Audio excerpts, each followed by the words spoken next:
В Якутске дом по улице Чкалова, 24 буквально ушел под воду. Двухэтажная деревяшка, по словам жильцов, подлежит сносу еще с 70-х годов, однако в ней продолжают жить люди. Будут ли продолжать жильцы жить на воде или же управляющая компания исправит ситуацию, выясняла Виолетта Засимова. Черная вода, грибок на стенах и неприятный запах сырости, который не передаст камера, преследует жителей дома по улице Чкалова, 24 вот уже третий месяц.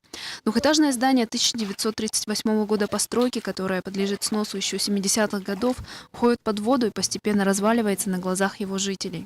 Ну, такое-то положение дел, в принципе, вот такое, первый год у нас такое. Вот как автомойка открылась, они высоко отсыпались, у них здание на уровне наших окон. И все, вода не уходит. Такое было, если, допустим, сильный ливень, в прошлом году пришла, но тут же потом в грунт она уходит. А в этом году все стоит она, никуда, ей деваться некуда. Дом находится в автодорожном округе под надзором управляющей компании «Ирмак», которая, в свою очередь, отказывается комментировать сложившуюся ситуацию. Мы не просим уже дома, чтобы нам отопление проводили. Вот это трасту. Ну вот они хотят отказываться от нас.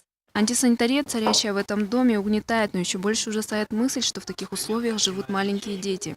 Жильцы надеются, что власти города откликнутся на их беду и помогут. Виолетта Засимова, Василий Слепцов, новости столицы.